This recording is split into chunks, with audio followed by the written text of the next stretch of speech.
Hello बच्चों, मैं Mrs dean फिर से मैं आपके सामने हाजिर हूँ और सभी बच्चों का मैं फिर से लालबाग गर्ल्स इंटर कॉलेज के यूट्यूब चैनल पर स्वागत करती हूँ। अभी मैं आपको क्लास 9 के सारे बच्चों को रिप्रेजेंट कर रही हूँ। क्लास 9 के लिए दूसरा चैप्टर मैथ से मैंने लिया था। पहला भी एक आपको वीडियो हम दिखा चुके हैं। अब उसी दूसरे चैप्टर बहुपद से ही मैं दूसरा टॉपिक लेकर आई हूँ, बहुपद के शून्य। तो आइए हम लोग शुरू करते हैं। बहुपद, जैसे कि मैं पहले चैप्टर आपके पहले वीडियो में भी बता चुकी हूँ कि पॉलिनोमियल्स यानी कि जिसमें ऐसे आपका बीजीय व्यंजक जिसमें बहुत सारे पद हों, दैट इज़ कॉल्ड द बहुपद। हमने आपको उसमें बहुपद के प्रकार भी बता दिया था। तो आज हम उसी बहुपद को लेते हुए बहुपद के शून्यक यानी जीरोज ऑफ पॉलिनोमियल्स निकालना बताएंगे बच्चों। तो सबसे पहले मैं एक बार फिर से दोहराते हुए बहुपद बता दूँ। बहुपद जैसे हमने देखा था कि रैखिक बहुपद, द्विघातीय बहुपद और त्रिघात बहुपद, यानी कि ऐसा बीजीय व्यंजक जिसमें अधिकतम घात जितनी होती है उसके हिसाब से उसका बहुपद का नाम दे देते हैं। जैसे यहाँ पर यदि हम देखें तो यहाँ x जो है वो हमारी चर राशि है, 3 और 6 जो है वो हमारी अचर राशि है। और यहाँ पर यदि x पर घात देखें तो 1 है, इसलिए रैखिक बहुपद हुआ। यहाँ पर यदि अधिकतम घात देखें इस बहुपद में तो आम की घात 2 आती है, तो ये द्विघात बहुपद हुआ। और यदि इस हम बहुपद को देखें तो इस पूरे व्यंजक में आपके सामने अधिकतम घात क्या आ रही है, आने को तो 2 भी आ रही है, 3 भी, लेकिन अधिकतम घात क्या आ रही है, 3 है। तो इसलिए वाला बहुपद क्या हो गया, त्रिघात हो गया। तो ये हम पुराने वाले टॉपिक में ये चीज़ें समझ चुके हैं। लेकिन इन्हीं बहुपदों को लेते हुए आज हम बहुपद के शून्यक निकालेंगे। मैं बताने जा रही हूँ कि शून्यक क्या चीज़ें होती हैं। शून्यक क्या हुआ कि किसी भी बहुपद के शून्यक की संख्या उसके उच्चतम घात से ज़्यादा नहीं होती।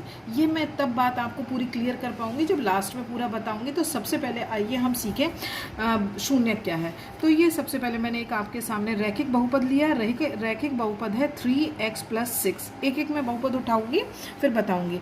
अब यहाँ पर आप यदि इस बहुपद को देखो तो किसका मान बदलेगा, 6 अपनी जगह है, 3 अपनी जगह।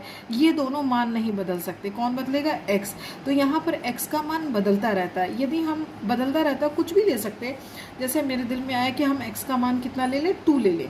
तो हमारे इस बहुपद को जब हम सॉल्व करेंगे तो देखिए मान क्या निकलेगा, 3 × 2 + 6, यानी कि 6, 3 × 2 = 6 + 6 = 12। अब हमने क्या करा, मान बदल रहा है। 2 के बाद चलो हमने एक -1 ले लिया। 3 भी ले सकते हैं, 4 भी ले सकते हैं, -4 भी ले सकते हैं, कुछ भी, क्योंकि x का मतलब होता है चर राशि। और चर राशियाँ वे राशियाँ होती हैं जिनके मान बदलते रहते हैं हमारी मर्जी से भी, और डिपेंड ऑन की क्वेश्चन में कैसे पूछा जा रहा है।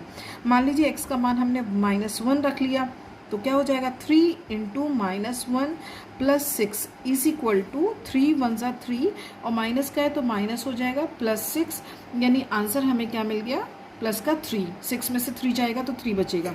अब हमने p का मान x का मान -2 रखा तो क्या हो जाएगा, 3 × -2 + 6, यानी कि 3 × 2 = 6, और माइनस है तो माइनस हो जाएगा, -6 + 6 = 0। p का मान 0 रख के देखते हैं, कुछ भी हो सकता है। तो 3 × 0 + 6 इट मीन्स 6। अब आपने देखा कि यदि मैंने अलग अलग मान x के रखे तो रखने पर इस बहुपद के मान क्या निकल रहे हैं, 12, 3, 0, 6, 0। अभी हम किसकी बात कर रहे थे, शून्यक की, यानी जीरो ऑफ पॉलिनोमियल्स। तो इस बहुपद में हमें शून्य किस मान को रखने पर मिला, -2 वाला मान रखने पर ये देखिए शून्य मिला। यही हमारा क्या कहलाता है, शून्यक। तो इस हिसाब से बहुपद के शून्य की डेफिनेशन क्या बन जाती है, x का वो मान प्रतिस्थापित, यानी कि रखने पर, प्रतिस्थापन का मतलब होता है रखने पर बहुपद का मान शून्य हो जाए तो वही वाला मान उस बहुपद का क्या कहलाता है, शून्यक कहलाता है। फिर से देखिए रिवाइज कर रही हूँ, क्योंकि यहाँ पर -2 रखने पर इस बहुपद का मान क्या हो गया, शून्य। तो इसका मतलब क्या हुआ कि x का कोई मान, कोई भी, ज़रूरी नहीं कि -2 हो, वो डिपेंड करेगा उस बहुपद पे कि वहाँ पर उस मान को रखने पर किस हिसाब से उस बहुपद का शून्य आया। तो कहने का मतलब है x का कोई भी मान प्रतिस्थापित करने पर बहुपद का मान शून्य हो जाता है। तो हम क्या कहेंगे कि x का वो मान जिसको रखने पर बहुपद का मान शून्य हुआ वो उस बहुपद का शून्यक कहलाएगा। ठीक। तो अब यहाँ पर वो मान क्या है, -2 रखा तो हमारे इस बहुपद का मान 0 मिल गया, और 0 मिल गया तो यही वाला मान इस बहुपद का क्या कहलाएगा, शून्य कहलाएगा। तो कहने का मतलब ये कि अब हमें इस तरीके से हर बार नहीं रखना पड़ेगा। इट मीन्स इससे ये यहाँ पर सिद्ध हो गया कि यदि वो बहुपद जो भी है, चाहे वो रैखिक बहुपद हो, द्विघातीय बहुपद हो या त्रिघातीय बहुपद हो, यदि इस बहुपद को, इन बहुपदों को हम 0 के इक्वेट कर दें, यानी इक्वल कर दें, तो हमें उस बहुपद का मान मिल जाएगा। अब जैसे फॉर एग्जाम्पल मैं आपके सामने इसी वाले रैखिक वाले उदाहरण को लेती हूँ, 3x + 6 = 0, क्योंकि मुझे इसका शून्यक निकालना है। तो अभी मैंने शून्यक की डेफिनेशन क्या बताई थी कि वो मान रखने पर जिससे उस बहुपद का मान शून्य हो जाए, तो वही मान उस बहुपद का क्या कहलाएगा, शून्य। तो यहाँ तो हमने अलग अलग रख के करा था। अब मैं क्या कह रही हूँ, आपको बार बार ऐसा करने की ज़रूरत नहीं है। आपने क्या करना होता है कि किसी भी बहुपद का शून्यक निकालना होगा तो उस बहुपद को शून्य के इक्वल कर दोगे, इक्वेट कर दोगे। तो हमने इक्वल कर दिया = 0।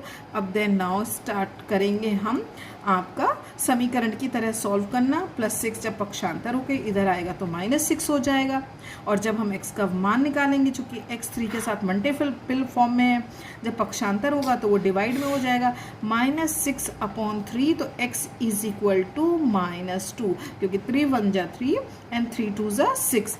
तो अब देखो x की वैल्यू क्या आ गई, -2। और आपने यहाँ पर बहुपद का शून्य किस हिसाब से देखा था, वो मान क्या था, -2। तो ये वो मेथड है जो लंबा है, जिसमें हमें क्लियर नहीं हो सकता कि हम कितने मान रखते चले जाए। तो आप क्या करोगे, आज हम आपने बहुपदों का शून्यक निकालना सीख लिया। कुछ नहीं करना है, जो बहुपद मिले और यदि आपको शून्यक निकालना है तो उस बहुपद को शून्य के इक्वल कर देना है, बस आपको वो बहुपद का मान मिल जाएगा। एक बार फिर से सुन लीजिए, x का वो मान रखें जिससे बहुपद का मान शून्य हो गया। अब शून्य करने के लिए हमने पहले से ही 0 कर दिया। जब 0 कर दिया तो पक्षांतर करके हमने x की यानी चर की वैल्यू निकाल ली, यही इसका शून्य कहलाएगा। तो प्यारे बच्चों, यहाँ से हमें एक चीज़ और प्राप्त हो गई कि जब एक रैखिक पद था जिसमें घात, उच्चतम घात क्या थी, 1 थी, तो इसका शून्य क्या निकला, 1। अब मान लीजिए मैंने ले ली आपके सामने द्विघात बहुपद ले लिया, क्योंकि सवाल तो किसी भी फॉर्म में आ सकता है। मान लीजिए ऐसे आ जाए, तो दिस इज द द्विघात बहुपद, हमें इसका भी शून्यक निकालना है। तो शून्यक निकालने के लिए हम इसको क्या करेंगे, इस बहुपद को शून्य के बराबर कर देंगे, क्योंकि हम पहली चीज़ें सीख चुके हैं कि बहुपद का मान क्या होता है, उसका शून्य आ जाए, वही वाला मान उसका शून्य कहलाता है। सो x² - 2x = 0।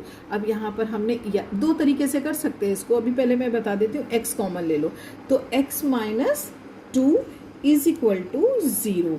अब एक बार क्या हो जाएगा, जब, क्योंकि यहाँ पर देखिए दो फंक्शंस आपको अलग अलग मिल गए, एक बार x आ गया और एक बार क्या आ गया, x - 2।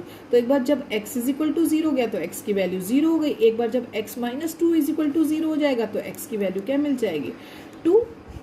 तो आपको दो यहाँ पर बहुपद मिले, बहुपद के शून्यक मिले, सॉरी बहुपद नहीं मिले, बहुपद के क्या मिले, शून्यक मिले। तो आपने क्या देखा, वही मेथड है कि किसी भी बहुपद का, चाहे वो रैखिक बहुपद हो, चाहे वो द्विघात बहुपद हो, चाहे वो त्रिघात बहुपद हो, किसी भी बहुपद को शून्यक निकालने के लिए आपको उस बहुपद को किसके इक्वेट करना है, किसके इक्वल करना है, शून्य के, यानी 0 के। 0 के इक्वल कर दोगे तो आपको बहुपद मिल जाएंगे। जैसे यहाँ पर रैखिक था तो एक बहुपद, इस बहुपद का शून्य कितना मिला, 1, यानी 1 से मतलब वो 1 नहीं, मतलब वैल्यू क्या मिली, 1, सिंगल एक अकेली मिली। अब जब आपने द्विघात का करा तो आपको यहाँ पर वैल्यू यानी शून्य कितने मिले, 2। तो इससे हम ये पता कर सकते हैं कि किसी भी बहुपद के शून्य की संख्या उसके उच्चतम घात से ज़्यादा नहीं हो सकती। साफ साफ शब्दों में लिखा है, आप समझ लीजिएगा। किसी भी बहुपद के शून्य, चाहे वो रैखिक बहुपद हो, द्विघात बहुपद हो या त्रिघात बहुपद हो, इनके शून्यकों की संख्या उसके उच्चतम घात से ज़्यादा नहीं हो सकती। तो कहने का तात्पर्य ये है कि यदि आपका शून्य रैखिक बहुपद है तो एक शून्यक होगा, यानी 1 से ज़्यादा नहीं होगा। द्विघात है तो द्विघात मतलब है उच्चतम घात क्या है, 2, तो इसके कितने शून्यक होंगे, 2। जैसा कि ये मैंने आपको यहाँ पर दिखाया है। 2 निकले थे ना द्विघात बहुपद के, तो इससे क्या पता चला कि आपने देखा कि द्विघात बहुपद है तो 2 ही शून्यक निकलेंगे। तो इससे हम कह सकते हैं कि जब त्रिघात वाला हम सॉल्व करेंगे तो 3 शून्यक निकलेंगे, बिल्कुल 3 ही निकलेंगे। तो इससे ये हुआ, पता चल गया हमको, ये जो बात हमने आपको यहाँ रेड लाइन से लिखी है इसको बिल्कुल ध्यान रखिएगा कि शून्यकों की संख्या उस बहुपद के उच्चतम घात से ज़्यादा नहीं होंगे। 2 है द्विघात तो 2 शून्यक, 1 है तो 1 शून्यक और 3 है तो 3 शून्यक, और यदि 4 घातीय 5 घातीय भी मिल जाएगा तो 4 घातीय मतलब हो जाएगा 4 शून्यक।